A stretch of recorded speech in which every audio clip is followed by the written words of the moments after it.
Welcome back to Metflex and Chill. This is Rachel Gregory, your host, and today is a solo Q&A episode. I feel like I haven't recorded one of these in a little while, so I'm excited for this one. Today, we're jumping into all things related to reverse dieting. We're chatting about caloric restriction and binging, and then also I'm answering the question of how to find good research papers and how to actually interpret those or interpret that research. So before we jump into the questions today, I do want to give a shout out to our sponsor for this month, Organifi. Organifi is a line of organic superfood blends that offers plant-based nutrition made with high-quality ingredients. Each Organifi blend is science-backed with effective doses and ingredients that are organic, free of fillers, and contain less than 3 grams of sugar per serving. So if you've been listening to the episodes this month, I've been chatting about how I use the different Organifi products and some of my favorites. So to give you a little recap, a few of my favorite products from Organifi are the chocolate protein powder. I use that very often to make protein ice cream. And then I also have been recently sipping on their chocolate gold at night. It's kind of like a sugar-free, low-calorie hot chocolate. It's really good. It has reishi mushroom in it and some other adaptogenic compounds that basically just help you kind of wind down and relax at night, which is, I feel like, what we all need these days. And then I've also been incorporating their red juice as a pre-workout drink before my workouts on some days. It contains a beet powder, which is really good for giving you that kind of pump. It helps with blood flow, and I've been enjoying it a lot. So those are the products that I personally love. They have a bunch of other products on their website. If you want to check them out, you can go to www.organifi.com/Metflex, and you can use the code Metflex for 15% off any of their products. And as always, if you're enjoying this show, please make sure to share it out to your friends and family. Make sure to leave a review on iTunes. And also, as we are nearing the new year, I am accepting a few more one-on-one clients. So if you're interested in applying for one-on-one coaching, both nutrition and training, definitely go to my website, metflexlife.com/apply, and you can apply for coaching there. I will link that in the show notes as well. All right, let's get into today's questions.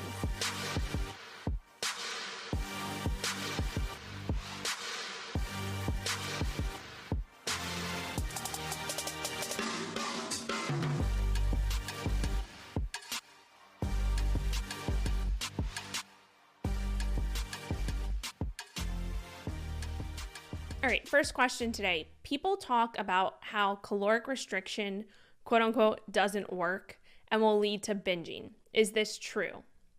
Okay, so in terms of caloric restriction, quote unquote, not working, that's not true because we know that you need to restrict calories to some degree or be in a caloric deficit in order to lose weight or body fat, right? We talk about that all the time on this show, how you have to, create a caloric deficit, whether that's entirely through your diet or whether that's in a combination of diet and exercise or cardio. And we've chatted about a lot of that in the past.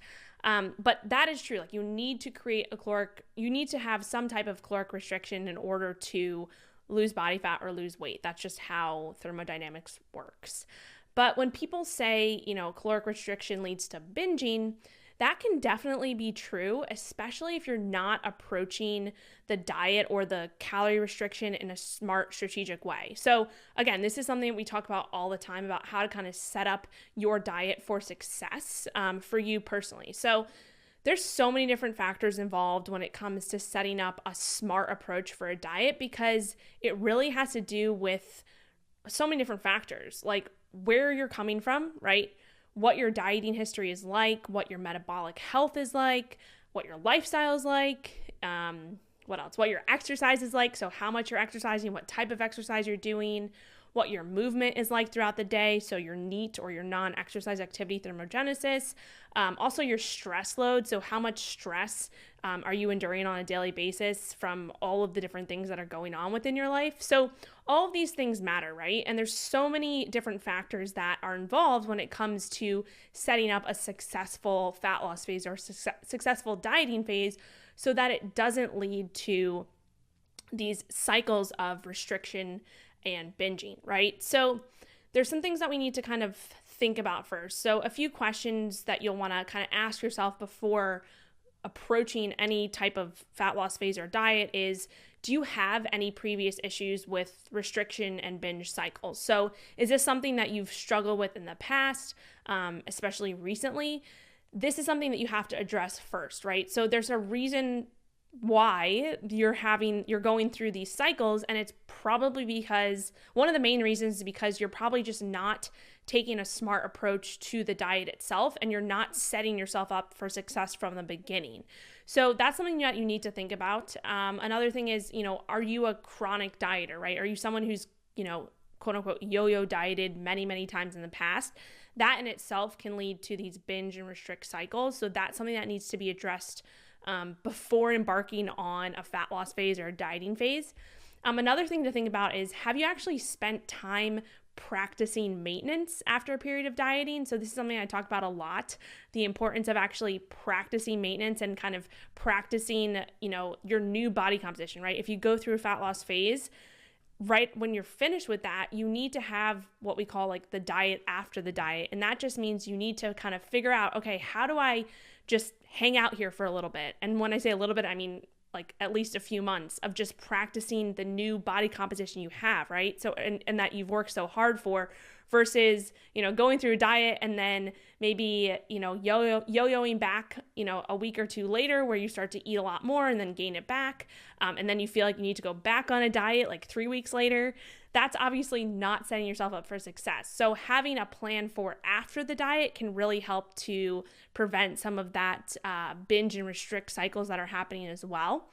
Another thing to think about is like, are you actually ready to diet? Like if you're thinking about going into a fat loss phase or going into a calorie deficit, are you ready both physically and psychologically? So that's something that's super important to think about as well. But a lot of people aren't ready to diet when they think they are. And so obviously working with a coach can be super beneficial for this as well, and to kind of strategize and periodize your nutrition over a long period of time so that you can go into a fat loss phase or go into a diet, ready to tackle it and ready to kind of get in and get out and get the results that you're looking for without chronically being in a calorie deficit, because we definitely don't want that. We know that that can for sure lead to cycles of binging and restriction if you're chronically restricting yourself like for years on end. That's probably not a very good idea. And unfortunately, it's something that is a reality for a lot of people. I know for me, before I got, more educated in nutrition and started learning kind of the quote unquote right way to diet, I went through these periods as well. So it's very common, and it just comes down to education and really understanding like what's going on with your body during a diet and how to get out of the diet successfully and still maintain your results. Then another thing that's super important is have you dieted properly in the past? Like I just mentioned, right? So there's some different factors that go into this, right? So are you actually tracking your calories and your macros? Are you actually weighing out your food and measuring your food? That's important to kind of teach you, right? Teach your mind, okay, this is what these foods are composed of. This is what my portion sizes are like. This is what I'm consuming. If you're not tracking anything, it's really hard to understand, like, what's actually going on. Like how much are you consuming, right? You can guesstimate, but we know that a lot of us tend to over guesstimate when it comes to portion sizes, especially, in this day and age. There's like the portion sizes are usually huge whenever you go out to a restaurant or, you see a commercial, like they're huge. So if you have not been like tracking your calories and macros, if you haven't been weighing, if you haven't been measuring things, at least for a period of time, then you're probably making it a lot harder for yourself because you're just not becoming aware of how much you're consuming, right? So that's an important thing to think about. In the past, have you incorporated refeeds and diet breaks into your fat loss phase? Have you tracked biofeedback? So things like sleep, stress, hunger, cravings, all of those feedback metrics that are actually super, super important to make sure that you're on the right track as you go through a diet. Have you incorporated, proper exercise? So have you been lifting weights? Have you incorporated strategic cardio and conditioning practices? Or have you worked with a coach in the past? So those are some things to think about. I think the biggest issue when it comes to dieting is actually just the lack of education surrounding how to really set up like a smart protocol for you as an individual, right? So everybody has their own specific history, their own lifestyle, different stressors in their life, things that work for them or don't work for them. You really have to sort of kind of lean into all these different factors and set up a strategy that makes sense for you and will get you the results you want without getting so extreme that you are falling into this binge and restrict cycle, right? Because we definitely don't want that. And this is where having a coach comes into play. And this is something that I'm super passionate about because I feel like a lot of these things didn't click for me until I hired my own coach a few years ago. And it's been an absolute game changer. And that's why I always encourage someone, like, if you're struggling, if you've gone through these cycles of yo-yo dieting, if you just haven't kind of really educated yourself on quote unquote how to actually diet, then you should definitely hire a coach. It doesn't have to be me, but I do take on one-on-one clients, especially right now as we're getting into January. I have a few spots open for online coaching. So if you are interested in that, and if you are interested in working with me on nutrition and exercise, you can always go to my website, metflexlife.com/apply, and apply for one-on-one coaching with me. The biggest thing is you need to be educated on why you're doing what you're doing and how your metabolism, your hormones, all of these things are adapting as you diet, and then what to do after the diet to ensure you can maintain the results that you've gotten, right? So it all comes back to education and just being aware and being just kind of knowing like all these different processes that are happening, because it can get complex. And if you don't understand why different things are happening, then it's going to be really hard to, one, get the results you want, and then also, two, maintain the results after the fact. So again, if you're interested in coaching, definitely check out my website, metflexlife.com/apply. And I also have some other nutrition and exercise programs on my website as well. I will link those in the show notes if you want to check those out as well. So that's kind of how I would answer the question, which originally was, people talk about how caloric restriction, quote unquote, doesn't work and will lead to binging. Is this true? That's kind of my answer in terms of, no, it's caloric restriction does work. It's kind of how you go about doing that and approaching the fat loss phase that's important. And yes, it can lead to binging and restricting if you aren't doing it in a smart, strategic way. So yeah, that's my answer to that question. And this is actually a good segue kind of into the next question, which I'm going to get to right now. Okay, so the next question is there an optimal way to reverse diet? Okay, this is a great question.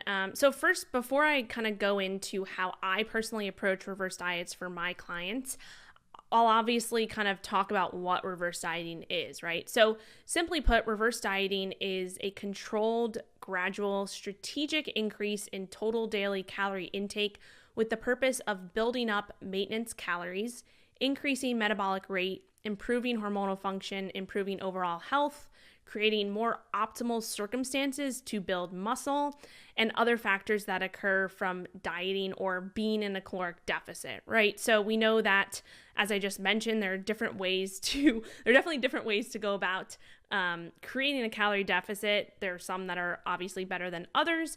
It all comes down to, finding a strategic, smart approach that works for you. And if you are someone who has been kind of chronically dieting or chronically in a calorie deficit, you may have to incorporate a reverse diet, right? So that's kind of one scenario. The other scenario is you're incorporating a reverse diet after going through a fat loss phase, which I'm going to talk about kind of in a second of how I bring clients through that approach. But we do know that, nutrition research is always evolving, right? We know so much more kind of about metabolism now than we did 20 years ago, 10 years ago, even just 5 years ago, right? So we're continuing to learn, how our bodies work, how metabolism works. And, when it comes to things like reverse dieting or dieting in general, there's different methods that work for different people depending on so many different factors. So I talked about a few of these, in the last question, but a few things that you have to consider when it when it comes to actually reverse dieting and setting up approach or strategic smart approach for this is you have to kind of think about, okay, how long have you been dieting for? Like, how long have you been in a calorie deficit? What's your psychological state like, either coming out of the diet or the fat loss phase, or what is it like in general, just after maybe restricting for a long period of time?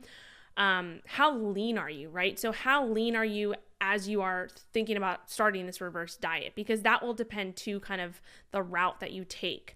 And then what's your metabolic health like, right? So that's another huge factor that's involved. And again, that comes back to also kind of, have you been chronically calorie restricting? Have you been chronically over exercising? Have you been chronically stressed out? Have you been not sleeping? Like, all these factors are involved, right? So I would say, kind of like from my research and my experience, the most popular reverse dieting strategy probably looks something like increasing your daily calorie intake between about 50 to 100 calories per day until you reach your quote unquote new maintenance intake. So that's kind of like the traditional approach, I would say, to reverse dieting.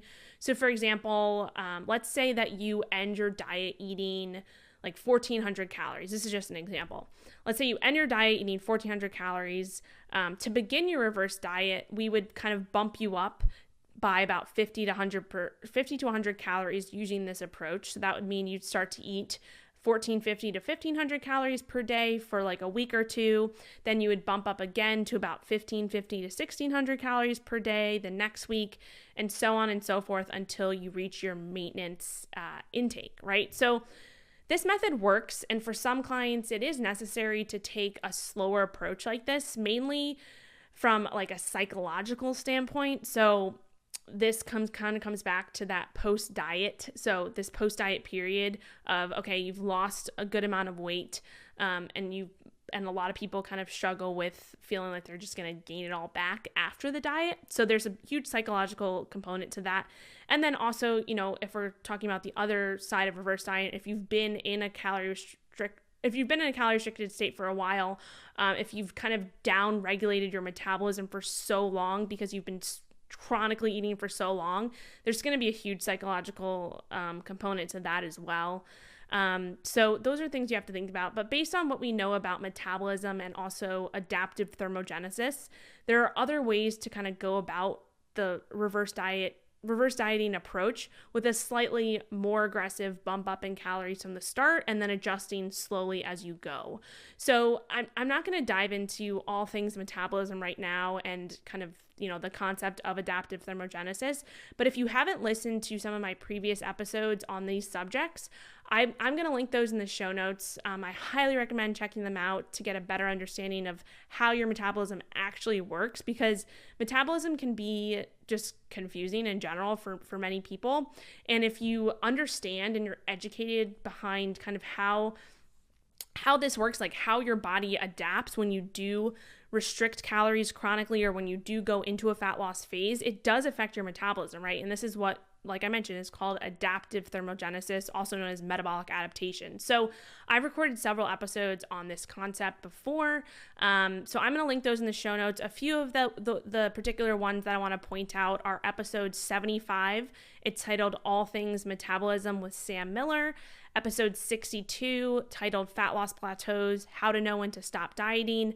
High carbs causing sickness, and more. There's a few different subjects within that one. And then also episode 10, shifting your goals and mindset, optimizing at-home workouts, and implementing refeeds and diet breaks. So those are 3 particular episodes where I dive into metabolic adaptation, and also obviously in episode 75, diving into metabolism with Sam Miller. He breaks down metabolism in super simple terms, kind of gives you a lot of practical takeaways for that. So I will link all of those in the show notes. I highly recommend kind of going back and listening to those after you listen to this one to get a better understanding of how, your metabolism actually works and what happens and why metabolic adaptation is kind of a normal part of the dieting process, or even the reverse dieting process, because it goes in both directions. So kind of getting back to reverse dieting. So when we're talking about, reverse dieting, the goal of reverse dieting, the main goal is to basically get you to your new maintenance as quickly as possible without overshooting or gaining excess fat, right? So this is very much dependent on how much fat, and in this sense, I'm talking about, just to reiterate, this is kind of reverse dieting after a fat loss phase, right? So this is how I would take a client through a reverse diet. I'm going to go into that in a second. So we're talking more along those lines versus if I had a client who came to me and they've been chronically undereating for a long period of time. They've not necessarily been, they haven't necessarily gone through like a strategic fat loss phase where they're like, all right, 12 to 16 weeks in a fat loss phase. It's more so they've been chronically dieting for years on end, and we have to reverse diet them out of that adaptation that their metabolism has kind of gone to over these years of just chronic restriction. So again, there's a few different protocols, I guess you could say, for reverse dieting, but the main goal, like I said, is after diet is to get you to your new maintenance as quickly as possible without overshooting and gaining excess fat. So again, this is very much dependent on how much fat that you've lost during the fat loss phase or the diet phase and how lean you've gotten.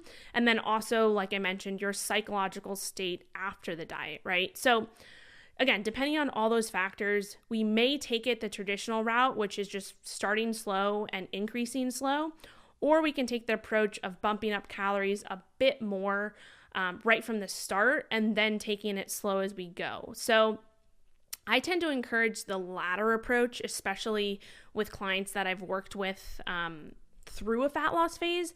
And the reason is because the mistake that a lot of people make, coming out of a fat loss phase is actually trying to reverse way too slowly, especially if you've gotten super lean, after going through a fat loss phase, right? So what ends up happening is, in this case, you spend extra unnecessary time in a deficit, which usually correlates to obviously feeling crappy, having low energy, you're training like crap, like you don't have good energy in the gym, which all of these things tend to happen towards the end of a diet, right? Especially, the last few weeks, and especially if you are getting leaner.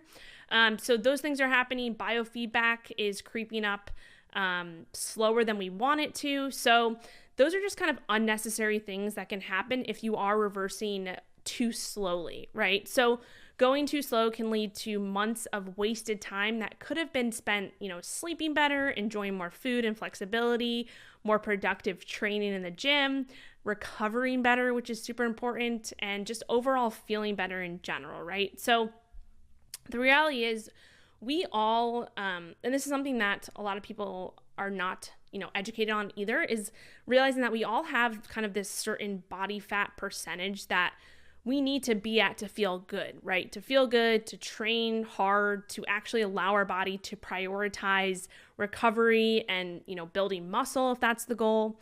And, there's no amount of reverse dieting that can actually make up for the fact that if you have gotten really lean and you're kind of sitting below your body fat, what we call body fat percentage floor, you're not going to get to a point where you feel good, where you're able to build muscle, where your hormones are healthy, if you don't kind of put on a little bit more body fat. So this is more so in the sense of if you've gotten super lean and you're just trying to stay very, very lean, and that's below your personal kind of threshold, then it's going to be very hard to see these positive things happening. So basically, for someone who has gotten really lean, and this comes down to more so in like the bodybuilding world, or if you're someone who's like prepping for a photo shoot, being a bit more aggressive kind of coming out of the diet, obviously to a certain degree, makes sense for someone who has gotten super lean, right? So there's a lot of research actually happening in the bodybuilding world with this approach, and people are calling it the recovery diet versus reverse dieting. But for the average person, again, like I said, it all comes down to where you're at and when you end the diet, and then all the other factors that I mentioned before about your psychological state, your past dieting, or rebounding history, all the things like that, right? So again, the ultimate goal of a reverse diet is to just get your hormones back to a good place, eat more food, feel better, train harder, recover from being in a deficit and from eating, or if you have been, either you're recovering from being in a deficit, right, being in a fat loss phase, or if you're recovering from eating too low calories for too long, that your body has more so adapted to that intake, right? So that's that metabolic adaptation kind of happening over the longer period of time. So those are kind of the scenarios in terms of like how we would like go about reverse dieting, depending on where you're coming from, where your psychological state is at, and kind of your history of dieting, your history of kind of how how healthy your metabolism is really, right? So like I said, there's different ways to go about this, but I will give you a kind of a quick overview of how I would personally take a client through a reverse diet after they've come out of a fat loss phase specifically. So again, I determine this approach more so on a case-by-case basis. And I think that that's super important to think about, because especially because this question said, or the original question was, is there an optimal way to reverse diet? Personally, I think it all comes down to the person, and it's kind of the same thing with dieting, right? There's so many different ways to go about it, but it's finding what's going to work for that person for where they're at right now in their journey, because everybody is different. So I'm going to take you through really quickly just like how I pretty much approach reverse dieting for many of the clients that I've worked with for several months who have maybe gone through a fat loss phase, and now they've gone through that fat loss phase. Either they've hit their goal or they're due for a maintenance phase. So what we do is we take them through a reverse diet and get them to their new maintenance, and basically practice that for a few months until they go into their next phase, whether that's another fat loss phase, a building phase, continuing just to maintain. Obviously depends on the person. So what we do is we start by increasing their calories to about 80 to 90% of their new estimated maintenance. So this is the kind of latter approach that I was talking about. Instead of, inching calories up very slowly by like 50 to 100, we're basically bringing their calories up to what I've calculated based on all of the data that we've kind of accumulated from the start of working together, based off of what I've seen with their rate of fat loss, or if they're in a building phase, their rate of gain. And I kind of estimate their new maintenance based off of all of those factors, and we bring them to about 80 to 90% of that new maintenance intake. So this could look like something like increasing by, after they come out of the fat loss phase, maybe we bump calories up to like 200, 250 a day, depending on, obviously what their personal history is, right? So that's kind of the approach that I take. For most of or at least that's the approach that I encourage for most of my clients, especially because, like I said, you don't want to be spending more time in a deficit than you need to. And if we can bump you up to kind of your at least 80 to 90% of your new estimated maintenance intake, then you're not going to be gaining weight on that, right? Because that's your maintenance intake or your estimated maintenance. So after we do that, we slowly increase calories as needed, right? So as they begin to eat more, their NEAT, or their non-exercise activity thermogenesis, basically just their general movement throughout the day, their hormones, the thermic effect of food, all of those things start to increase, and they'll basically be able to start to maintain their new body composition on higher calories, right? That's what we want. And with what we know about metabolic adaptation or adaptive thermogenesis, as I mentioned, as you're eating more, you're also burning more calories through digestion and generally more movement by having more fuel available, right? So you're fueling your body properly. Your body is like, all right, I'm not in dieting mode anymore. I'm not in survival mode anymore. I'm going to kind of do some things that I've maybe downregulated during the diet, things like fidgeting or just kind of subconsciously moving more. So this just means that your maintenance calories are going to increase, right? That's part of kind of the reverse diet process and coming out of that diet. And this is on a sliding scale as well. So the biggest thing here is that we're watching what's going on, right? We're watching your body measurements, your biofeedback, your adherence, and basically we keep adding in calories in smaller increments until we find the intake that you can maintain at, right? So again, realize that maintenance intake is a moving target, and thanks to adaptive thermogenesis, which is the reason why kind of adding the smaller increases are necessary after that initial jump, because we know, like I mentioned, maintenance is a moving target, and it's different for everyone. It's different for everyone depending on, what your history is and how your metabolism has adapted to the dieting phase, right? So in that sense, everybody's different, and that's why we need to watch all of these factors, right? So we're watching how the increase in calories is impacting your weight, your body tape measurements, your biofeedback metrics, all of these things. One of the biggest mistakes that people make when they do, come out of a diet or go into a reverse diet after a diet is that they're not continuing to track things like scale weight and body tape measurements, right? So this is probably one of the main reasons why rebound occurs. And especially in my eyes, it's probably the main reason why people can start to gain weight back after diet, is because it's just the lack of awareness of what's actually happening, post diet. And they're not using those objective metrics anymore to determine what's going on, right? So this is a huge issue, because this is the data that we use to determine how the amount you're eating is impacting how your body composition is changing, right? Just like we use this data for the fat loss phase, we have to have this data in order to make sure that you're, going into the reverse diet and, achieving your maintenance intake at a good rate and also not overshooting like we talked about. So without having this data, right, your body tape measurements, the scale weight, biofeedback, all of that stuff, it's way easier to overshoot your calories and actually regain fat because you have no concrete metrics of how your body is actually changing and responding.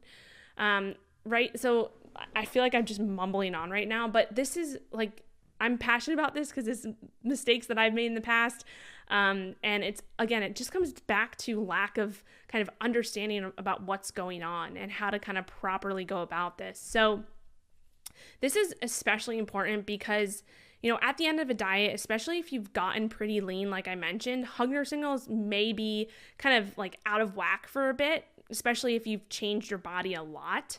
And that's, the unfortunate reality is that our body wants to, after we've changed it quite a bit, it does want to return to what its old normal was, right? So when you stop a diet, you're but a lot of people tend to experience some weird cravings, some weird hunger, and not necessarily weird, but just increased cravings and hunger because your body has adapted to this, but then it's I've spent so much time, so many years at this particular, body weight or doing this particular thing that I just want to get back there, right? So your body, unfortunately, it wants to go back to what its old norm was, and that's why having maintenance and practicing maintenance is so important for any diet after the diet. So again, this is why having someone to help you work through this process can be really, really beneficial, and having a coach can be super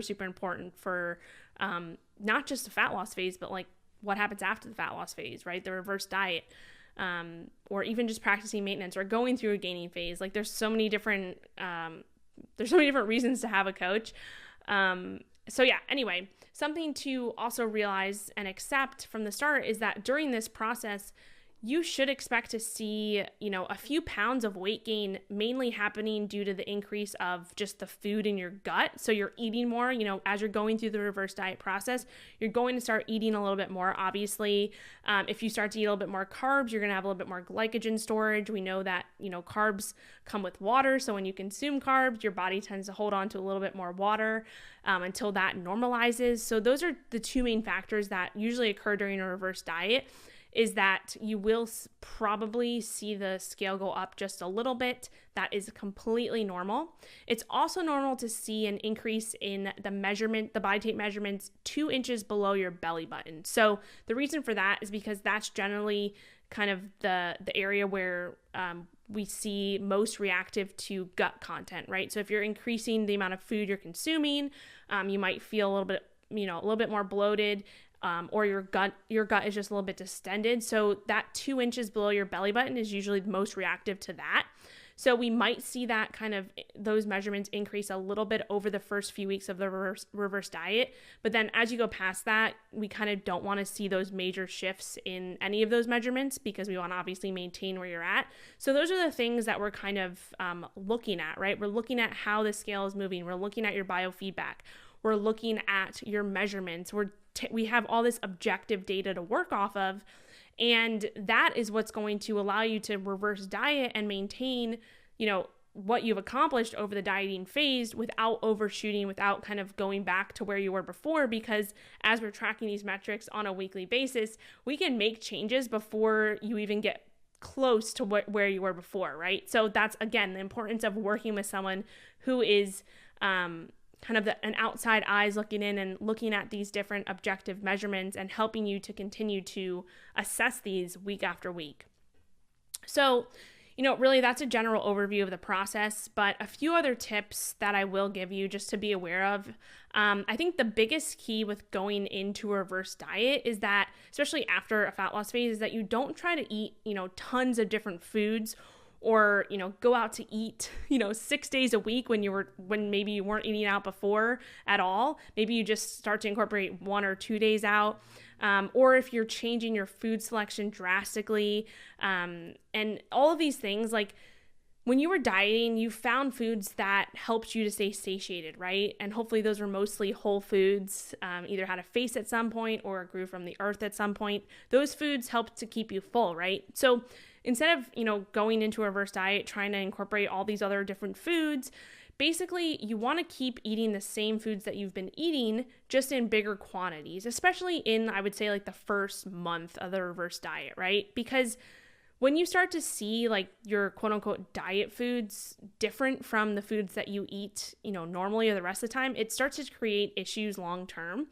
So, that's super important because you don't want to be drastically changing up the foods, especially, you don't want to be going to a ton of processed foods that you weren't consuming before, because that in itself is going to throw off hunger hormones, because we know, processed foods are full of things that just make you want to eat more of them. So I would say, like, it's not like you can't start incorporating some of those things in and getting a little bit more flexible, but you don't want that to be the majority of your reverse diet, right? You want to stick to the foods that you've been consuming, just in bigger quantities, until you can get to a good place where, all right, okay, maybe it's time now that I've been maintaining for a while, and now I can incorporate like a few more treats to get a little bit more flexible in like this maintenance phase, or whatever phase you're in, right? So that's something to think about. And also, I hammer this home to my clients all the time, especially obviously in a fat loss phase, but especially in a reverse dieting phase. You want to continue planning ahead. Like if you've been planning your meals ahead, if you've been meal prepping, if you've been planning ahead in MyFitnessPal, don't stop doing that, right? Go into the week with a plan. It's just as important now as it was during the dieting phase, because if you start to do things drastically different than you were doing, you're just making it harder for yourself. You're adding more stress to your everyday life in terms of, the foods that you're eating. If you're not planning ahead, it's just going to make it so much easier to kind of get into this or kind of backtrack, right? So that's one thing I always hammer home, like during the reverse diet, it's just as important that you're planning ahead, that you're meal prepping. Those are so key to making sure that you have a successful reverse diet. Also, another thing to mention is keeping up with your steps and your training or your cardio routine is super important during the reverse dieting time, because we want to control as many of the changing variables as possible, right? So we want to focus on the diet for the first few weeks and then start to dial back steps in cardio as we go, depending on what's sustainable for you, right? So if you've gone through dieting phase and maybe you've come to the end of the diet and we've started to, maybe like the last month or two, started to incorporate more cardio to help kind of, increase that deficit a little bit more, then we want to titrate that cardio back out, right? We don't want to just stop it right away, because like I said, we want to control the variables as much as possible. So what I usually do is, the first few weeks of the reverse diet, we're focused mostly on the food side of things. We're keeping cardio pretty much the same. We're keeping your step count pretty much the same. And then, getting into week 2, week 3 and beyond that, that's when we start to titrate the cardio back out. Maybe we reduce steps a little bit to kind of fit your lifestyle a bit more, and focus on those things, but we have to, again, control the variables that we can control as much as possible.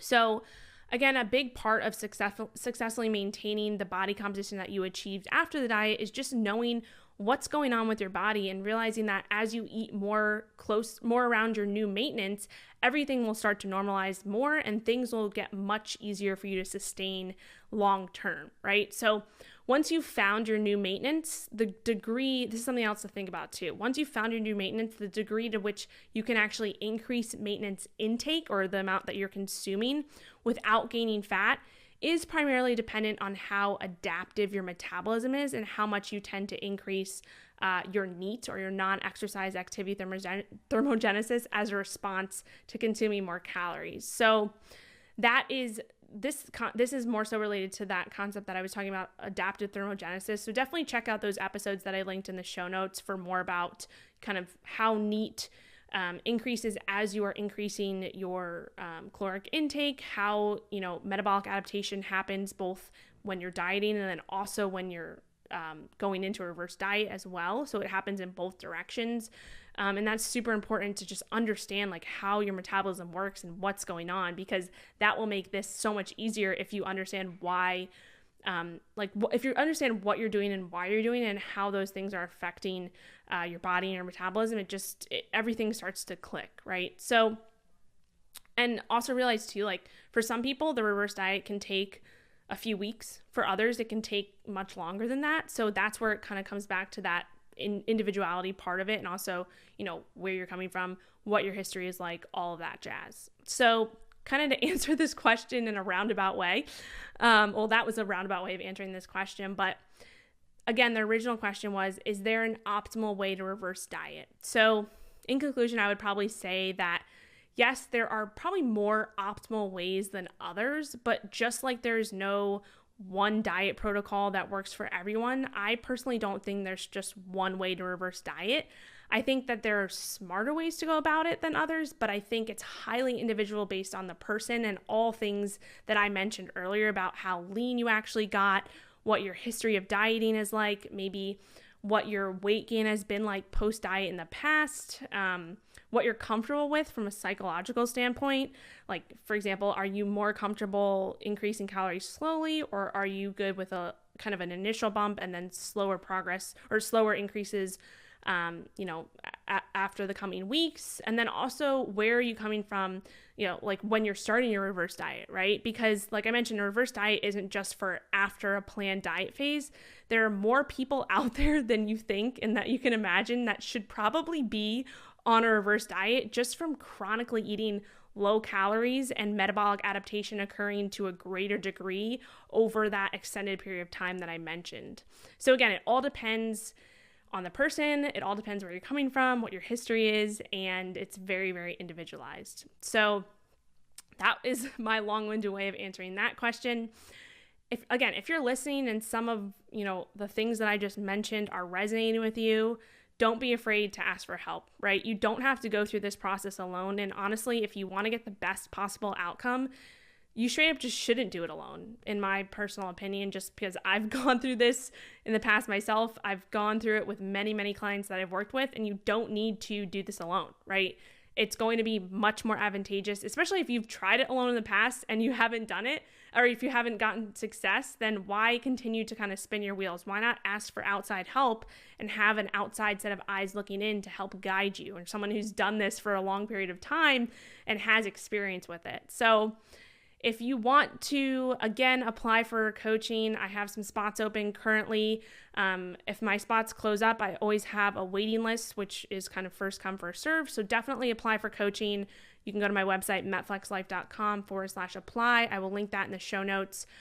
If you're interested in getting help with your nutrition, if you're interested in kind of getting out of that chronic caloric deficit, if you've been in it for a while, if you are someone looking for fat loss in particular, if you're someone who's listening to this and maybe you've been on a ketogenic diet for a long time and you're looking to incorporate carbs, or if you've been on a high carb diet and you're looking to incorporate lower carbs, or whatever it may be.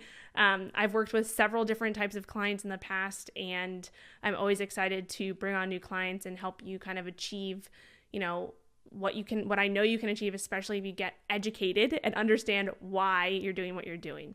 So I'm going to stop rambling on about that, but definitely check out my coaching application if you're interested, and check out those episodes that I linked earlier if you're interested in learning more about metabolism. All right, last question of the day. This is a pretty quick answer. So someone asked, where are the best places to find good research papers to read? Okay, so I would say the best place to start if you're looking for different research papers on, different specific topics, just go to Google Scholar. So you can find Google Scholar by just literally typing in Google Scholar into the Google search engine. It'll bring you to the Google Scholar page, and then there'll be like a search tab there that you can type in whatever the subject is that you're looking for. And Google Scholar will basically give you a lot of papers from, different sources. So like PubMed, ResearchGate, things like that are published papers. So that's where I would start. That's usually where I personally start, is Google Scholar. But another thing to realize too is that not all research is created equal. And I think this is something that trips up a lot of people, especially when it comes to nutrition research, is that there's so many different things out there. There's so many different research papers out there that it's hard to distinguish between what's an actual good research study, what kind of checks all the boxes for quote unquote being a good research study. How was it set up? Are there outside factors like outside funding that has, contributed to the results of this research paper? So there's so many different factors involved in, actual good quality research. So that's something to think about too, because you can definitely go on Google Scholar and type in a certain subject and come up with a host of different studies. But if you really want to understand if the study that you're reading is a quality study, then you have to have some background education on how to actually interpret the results of that study, interpret the methods, all of that type of thing. I took classes on this in grad school about how to actually read research papers. I've taken semester classes on this because it is something that is it takes education. It takes understanding, what's going on within this research paper. It takes understanding what's going on within the research methods and so many different factors. So actually, something really cool that came out a few months ago is a book that actually goes into how to interpret different research studies, specifically within nutrition and fitness. So I got this book, I think it was 2 months ago now, it's been out, and I read it, and it is absolutely amazing. It basically breaks down how to interpret all the different studies, what's kind of BS, what's not, what to look for. So it's a really great book. And actually the author, Mike Matthews, is going to be on the podcast in a few months, or actually, no, in a few weeks. I think the episode's coming out, but look out for that. So I will link the book in the show notes, but it's called Fitness Science Explained by Mike Matthews and James Krieger. So if you are interested in learning how to interpret research papers and how to distinguish kind of the good research from the bad research and all the in between, definitely check out that book. It's not complicated. It's very, very straightforward. Mike Matthews and James Krieger break down the information in super simple terms. They help you understand the different terms that go into research papers, how to interpret them, and all that fun stuff. So I will link that in the show notes. It's called Fitness Science Explained, and I believe you can buy it on Amazon as well. So those are all the questions I have for today. I hope that I answered your questions about reverse dieting. I hope I gave you a little bit more things to think about when it comes to calorie restriction and binging and setting up a successful fat loss phase, and then also setting up a successful reverse dieting phase. Hopefully those things helped, or those things that I mentioned helped. And again, if you're interested in applying for coaching, definitely go to my website. You can apply, metflexlife.com/apply. I can get to know you. I don't take on all applicants because I believe that there needs to be a good fit for the specific clients that I work with. So definitely apply, and I will get back to you to let you know if I think we're a good fit, and we'll go from there. So anyway, I hope you have a great rest of your day. Another quick shout out to our sponsor, Organifi. If you want to check out any of the Organifi products, you can go to Organifi.com/Metflex, and you can use the code METFLEX for 15% off your order. All right, I'll see you next time.